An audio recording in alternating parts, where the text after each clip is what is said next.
감사합니다.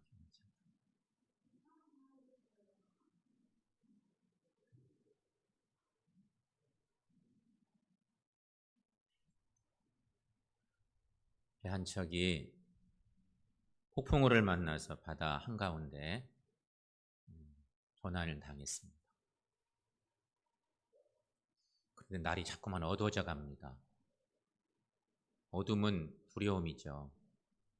배가 폭풍우를 만났는데 날이 어두워져 가니 사람들이 두려움에 휩싸였습니다.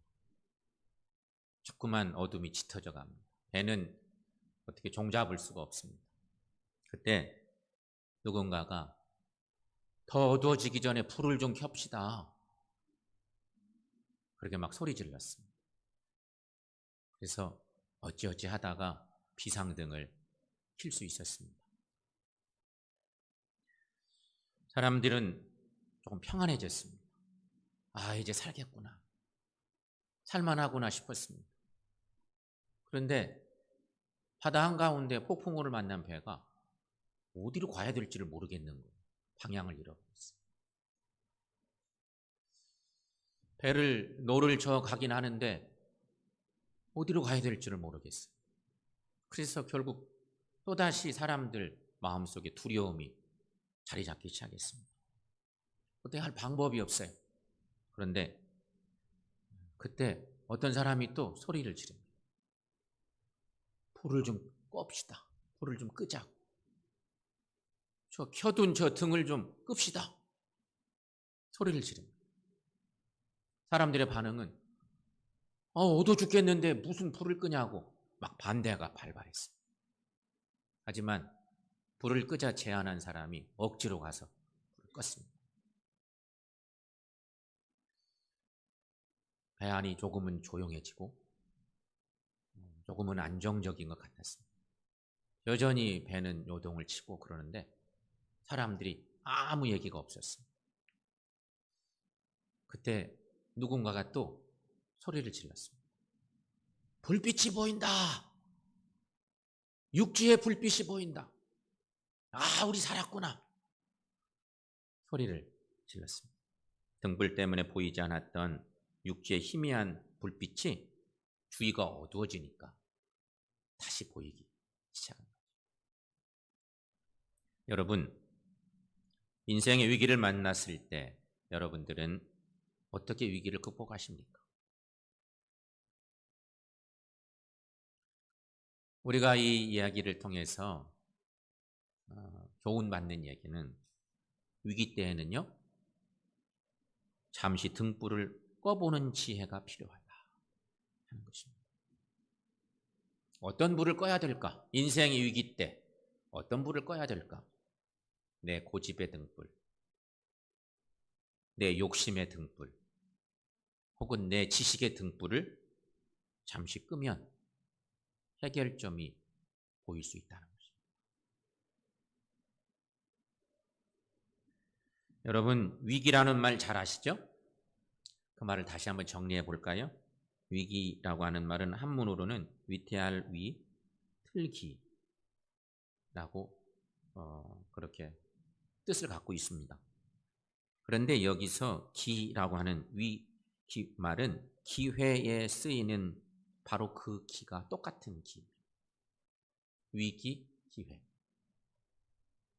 그러니까 위기는 위험한 고비이기도 하지만 동시에 새로운 기회이기도 하다 하는 그런 의미를 우리가 잘 알고 있지 않습니까?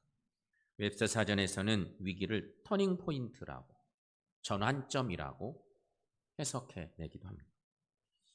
위기를 부정적으로 보면 절망으로 떨어지는 시간입니다. 그러나 긍정적으로 보시면 지금까지 가던 생활의 종지부를 찍고 새로운 역사를 창조하는 기회로의 전환점이다 하는 것이죠. 중요한 것은 위기를 보는 눈입니다. 똑같은 상황을 만나도 사람들의 반응은 다양한데 위기를 보는 눈을 어떻게 갖느냐 하는 것입니다.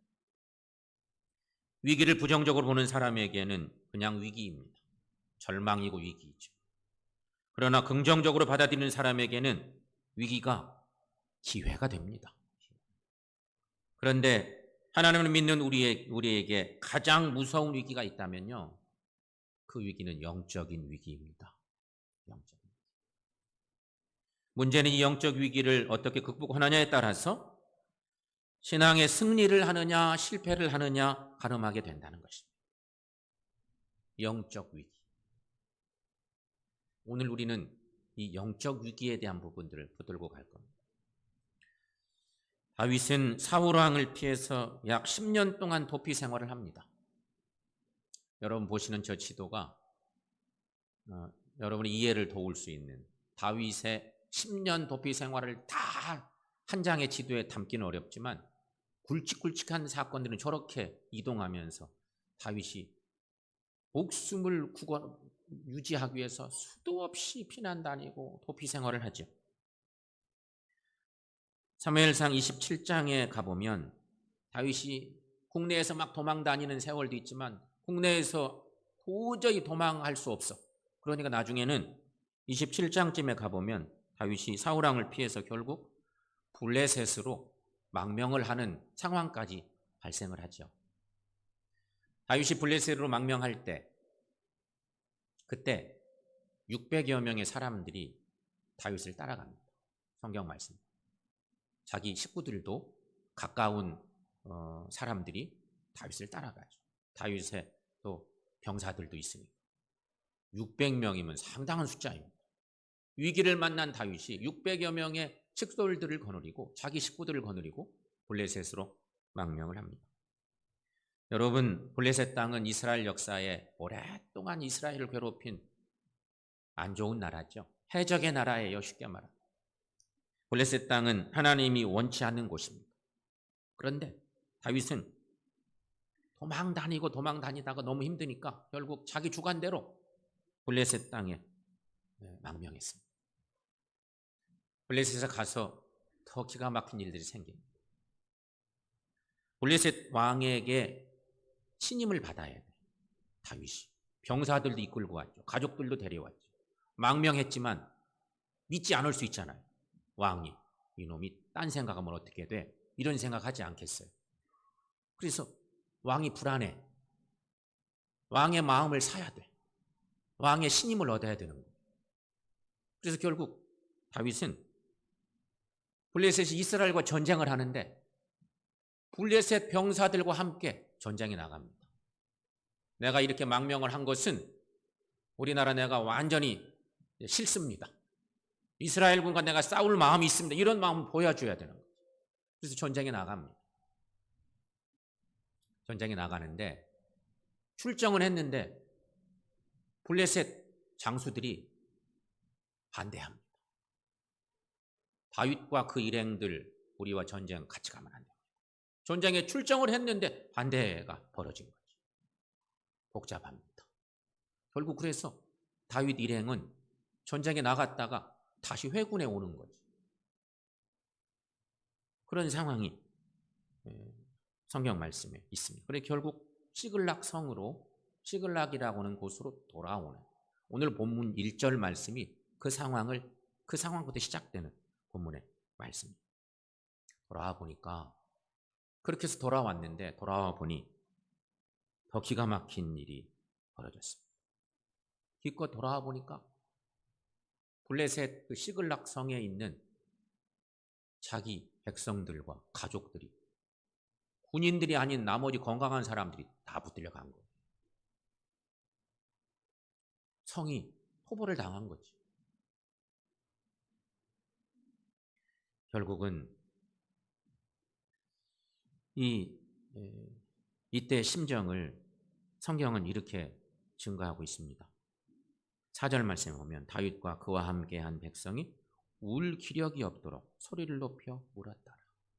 아멜렉의 공격을 받아서 결국은 가족들이 다 끌려가 버렸기 때문에 너무 안타까운. 그런데 6절 말씀을 보면 다윗을 그렇게 따르던 그 백성들, 이제 군인들이죠, 남아있는 그 군인들이 다윗을 배신합니다. 순간 막 좀 묵하는 마음들이 생기니까 다윗을 배신하는 마음이 생긴 것입니다. 6절 말씀에 보면 백성들이 자녀들 때문에 마음이 슬퍼서 다윗을 돌로 치자 하니 다윗이 크게 타급하였으나. 말씀이 그런 말씀입니다. 여러분, 다윗은 지금껏 백성들을 위해서 목숨 걸고 싸운 사람이에요. 전쟁에도 능하지만 자신을 따르는, 자신을 사랑하는 아주 가까운 세력들인데 이렇게 어려움을 겪고 있는 거죠. 결국 그렇게 어려움이 생기자 모든 책임이 다윗에게 있다 소리치면서 다윗을 돌로 치려는 백성들인 거죠. 언제는 이들이 다윗이 최고라고, 세상에 다윗 같은 사람이 또 어디 있겠느냐고 그렇게 칭송을 하더니 상황이 어려워지자 태도가 돌변한 것입니다. 여러분, 이것이 세상의 인심입니다. 지금까지 자신을 추종하던 부하들이 일시에 살기를 품을 정도로 자신을 적대시하고 있는 것은 분명 다윗에게는 위기입니다. 위기를 만나서 블레셋으로 망명해 왔는데 자기 식구들에게도 공격당하니 얼마나 큰 위기입니까? 그러나 여기서 다윗의 위기관리 능력이 발휘됩니다. 침착한 모습을 곧바로 유지하는 다윗입니다. 6절에 이어지는 말씀은 이렇습니다. 그 말씀. 그의 하나님 여호와를 힘입고 용기를 얻었더라. 이렇게 말씀입니다. 그의 하나님 여호와를 힘입고 용기를 얻었더라. 과연 신앙인다운 다윗의 모습입니다. 다윗은 백성들의 반란을 통해서 하나님의 뜻을 헤아리는 신앙의 지혜를 보여줍니다. 다윗은 이 순간 자신의 주관적인 판단에 따른 처신이 아니라 사실은 자기 주관으로 블레셋에 왔는데, 망명에 왔는데 이 어려움을 겪으면서 다윗은 자신의 주관적인 판단에 따른 처신이 아닌 하나님을 의지하는 길만이 살 길임을 알게 되었다. 성도 여러분, 우리들도 신앙의 위기에서 승리할 수 있는 비결, 그 비결은 단 한 가지입니다. 바로 하나님을 의지하는 일입니다. 주님을 의지하는 삶을 사는 우리 모두가 되시기를 축원합니다. 사랑하는 여러분, 올해 2020년은 분명 위기의 해입니다.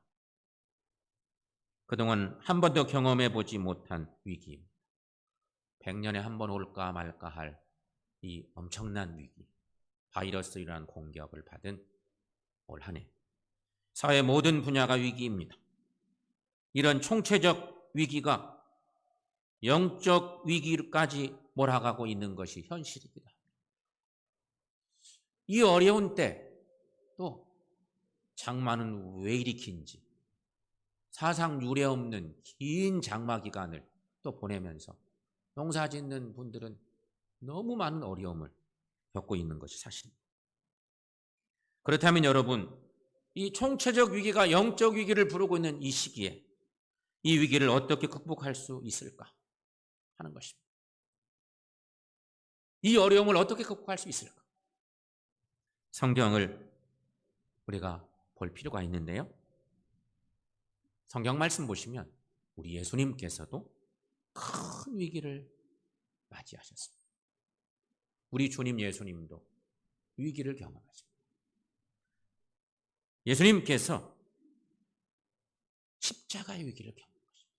여러분, 예수님에게 십자가보다 더 큰 위기가 어디 있겠습니까? 2000년 전 이스라엘은 정치, 경제, 사회적으로 철저하게 다 망가졌습니다. 한 가닥 희망을 걸었던 종교도 문제에 부딪혔습니다.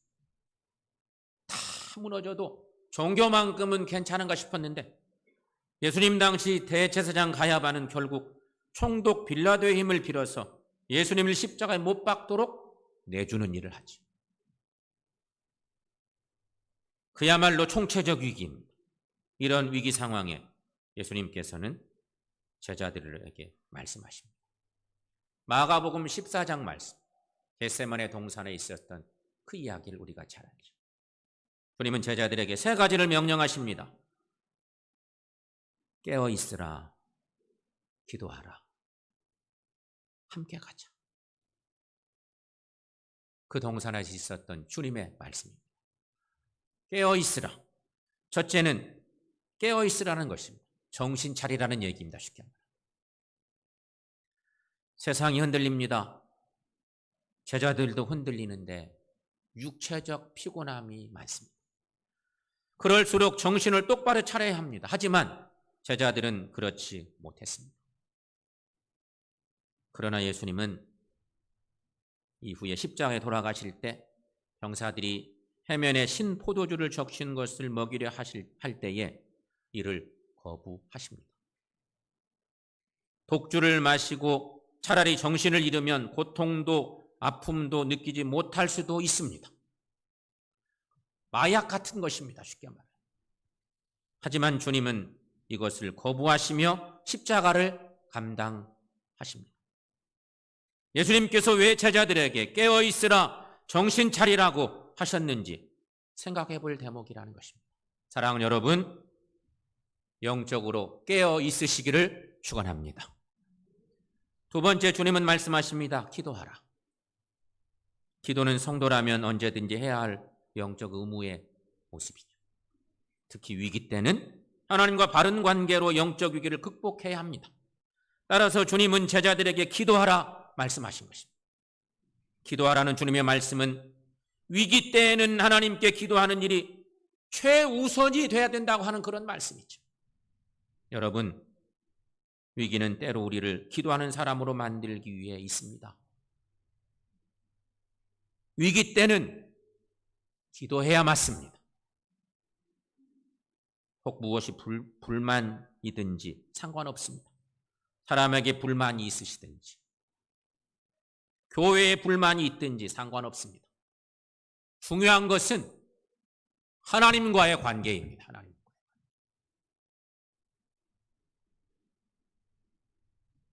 지혜로운 신앙인은 위기를 느낄수록 기도해야 합니다. 그래야 하나님과의 관계를 바로 알 수 있습니다. 그래야 영적으로 살기 때문입니다. 성도 여러분, 꼭 하나님께 기도하셔서 영적으로 건강한 삶 사시기를 축원합니다. 성도 여러분, 여러분에게 묻고 싶습니다. 여러분은 얼마나 실천하며 사십니까? 다른 말로 말하면 여러분의 인생은 얼마나 실천적이시냐 하는 얘기입니다. 이건 가정인데요. 만약에 내 몸에 이상이 생긴 것 같아. 아무래도 몸이 이상해. 내 스스로 진단해 볼 때. 그럼 내버려 두십니까? 여러분 어떻게 해요? 병원 갑니다. 병원 갔더니 의사 진찰을 받아보니 영락없어. 내 몸이 이상해졌어. 그럼 집에 돌아와서 이제 어떻게 해요? 내버려 둬요? 에라 모르겠다 뭐. 건강에 이상이 생기면 우리는 의사의 말대로 합니다. 음식도 조절하고 일단 음식 조절합니다. 식단 조절. 그리고 운동을 합니다. 그래야 산다니까. 100% 실천합니다. 내 몸에 이상이 생기면 누구나가 다 실천적이 됩니다. 그렇다면 여러분, 내게 영적 위기가 느껴집니다. 뭘 하겠습니까? 이런 전 세계적, 전 교회적 위기 상황에서 뭘 하시겠습니까? 특별히 교회 직분자 여러분, 깊이 생각해 보십시오. 어떻게 해야 되겠습니까? 다윗은 위기 관리를 잘했습니다. 아까도 그랬죠? 너무 힘드니까 블레셋으로 망명했어요. 망명이 왔는데 전쟁에 나갔다가 돌아와 보니 자기 사람들에게도 공격을 받아. 엄청난 위기죠. 완전히 실패한 인생 같아요. 그때 다윗이 보여준 행동. 오늘 본문 말씀 중에 8절 말씀입니다. 여러분 이 말씀은 함께 읽어보겠습니다.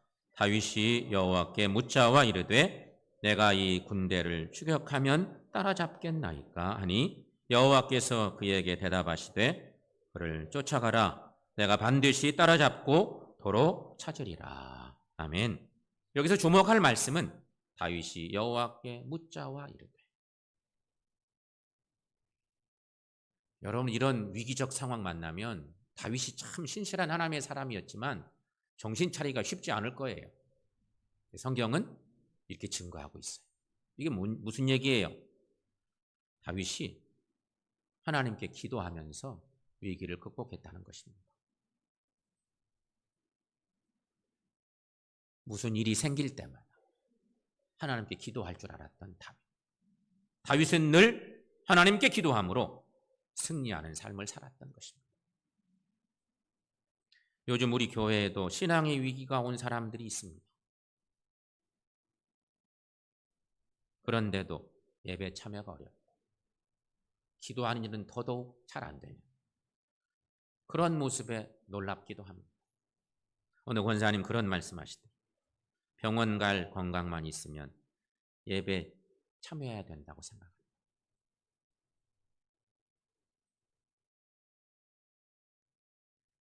이거 100% 맞는 얘기입니다.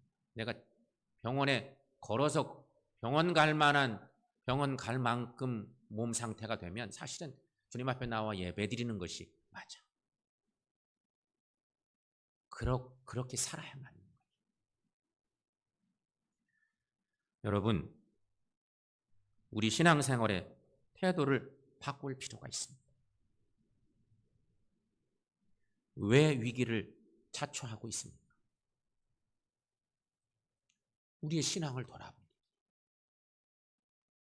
내 영적인 상황.